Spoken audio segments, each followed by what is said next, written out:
हमारी वीडियो से हर तरफ उजाला हो जाए और जो लाइक नहीं करे उसका मुंह काला हो जाए। एक तहकीक के मुताबिक खुदा और मोहब्बत ड्रामे की वजह से लड़कियां अपने आशिक से इतनी तमीज में बात करने लग गईं कि कहीं इन्हें बद्दुआ न दे दे, जबकि उधर सुल्तान दरबार पर बैठे जेली फिरोज नुमा आशिक की चप्पल किसी ने चुरा ली।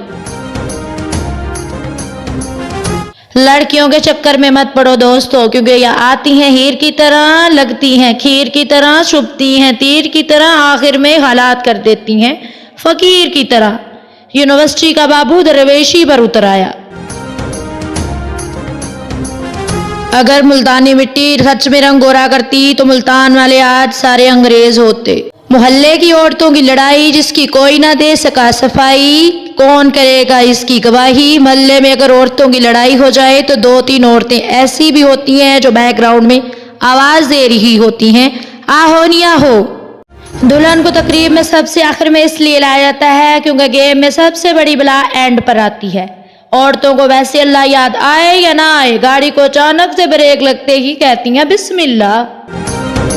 बीवी से जिंदगी बनती है जन्नत भी जहन्नम भी। ये शादी अपनी फितरत में न चंगी है न माड़ी है।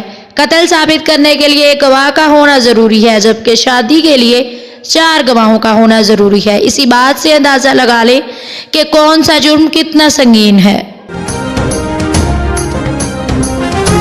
लड़के कार चलाएं, बाइक चलाएं, जहाज चलाएं और हम लड़कियां एक जुबान भी न चलाएं कि मौके पर हुकूमत पाकिस्तान ने लड़कियों को बाकायदा तौर पर कैंसर की तरह जुबान चलाने की इजाजत दे दी। मैं क्या जुबान छूट।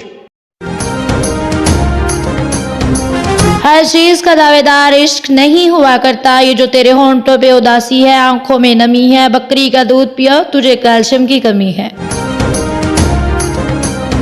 शलवार कमीज इसलिए भी कौमी लिबास समझा जाता है, इसमें झोली उठाकर बद्दुआ देने का ऑप्शन भी है। जराए